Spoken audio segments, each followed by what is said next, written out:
Okay, in this lesson we're going to talk about asymptotes and infinite limits. So we're going to review a little bit here. We're going to find the limit of these particular expressions, these functions, and we're going to keep in mind that we're going to have points of discontinuity. So we're going to have points of discontinuity. You should remember those from a previous algebra class. Points of discontinuity. Those are values that are restricted from the domain because in most cases they make the denominator 0. So it's a point of discontinuity where the denominator is 0. And they come in the form of wholes or vertical asymptotes. So we're going to try and recall which is which. Graphically, there's a hole, and graphically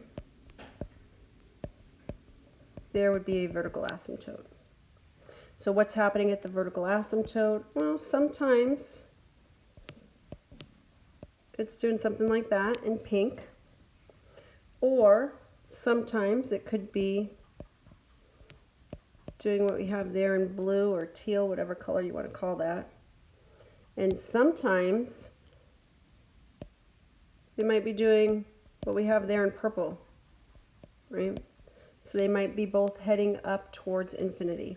But that's the behavior at a vertical asymptote. The behavior is your graph is either hugging it, going up towards positive infinity, or hugging, going down towards negative infinity.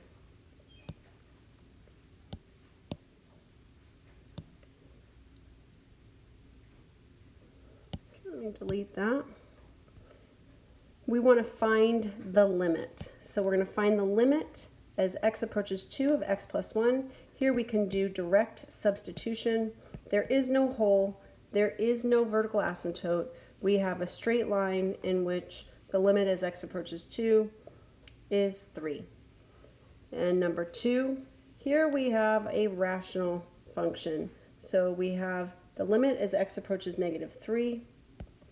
Well, of 2x squared plus x minus 15 over x plus 3. This numerator is going to be 2x minus 5 over x plus 3. And then the denominator is x plus 3. Well, the x plus 3's cancel,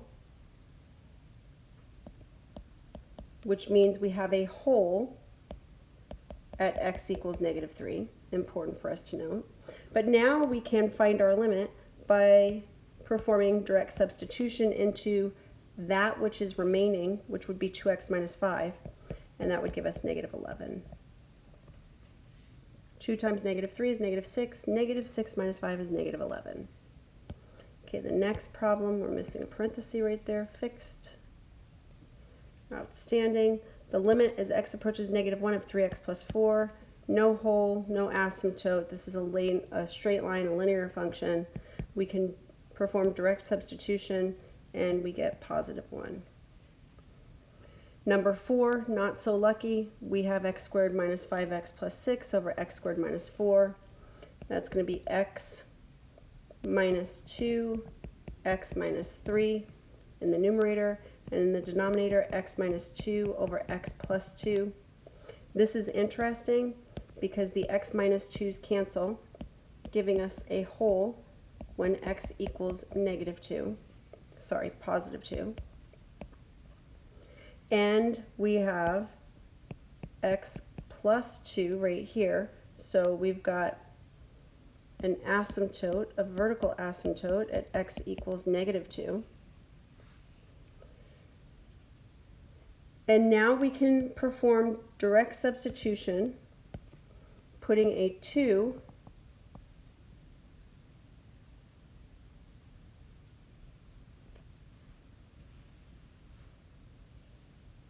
and a 2, however,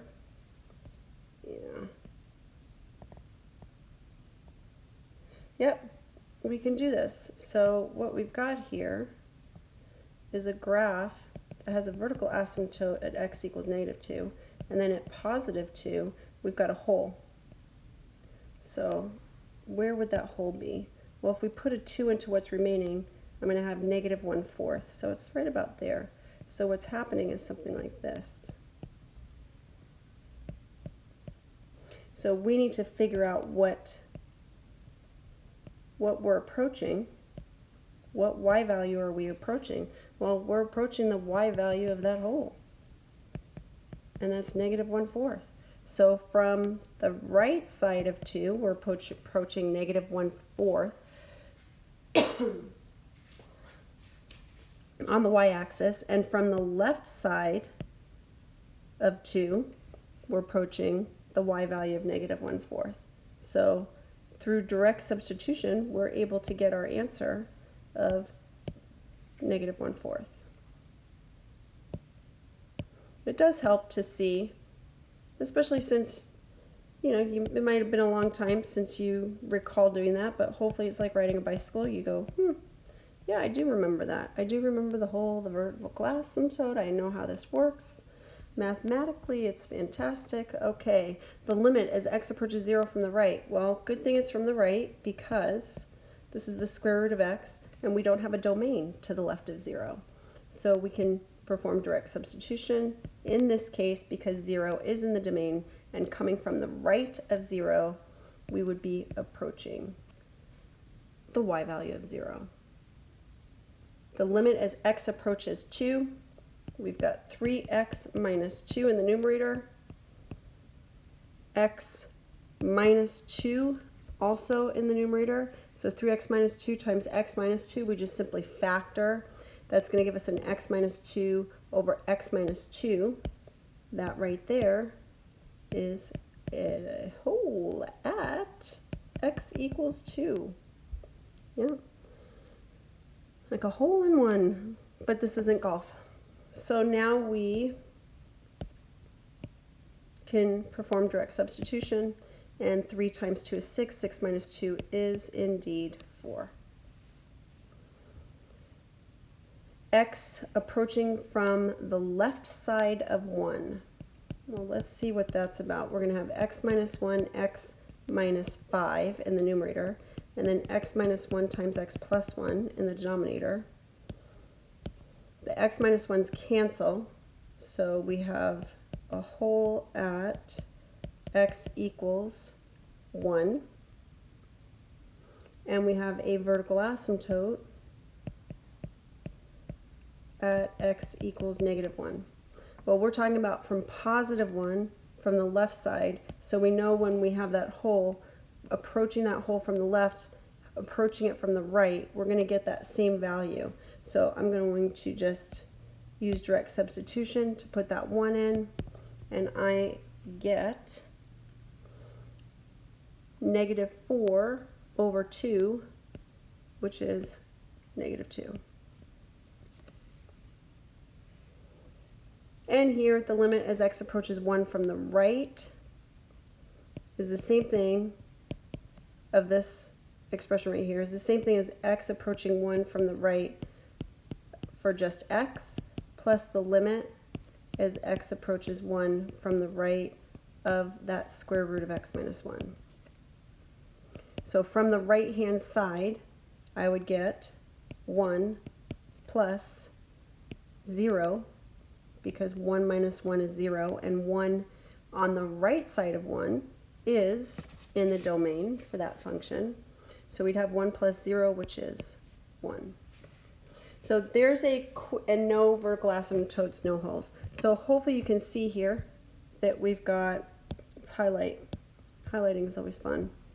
So points of discontinuity, those are what we call holes. And that happens at number 2. It happens at number 6. It happened with number 4, and it happened at number 7.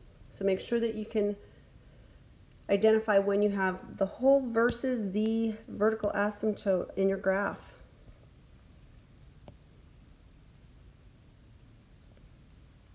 So number 4 also has the vertical asymptote, and number 7 also has a vertical asymptote at x equals negative 1 for that one.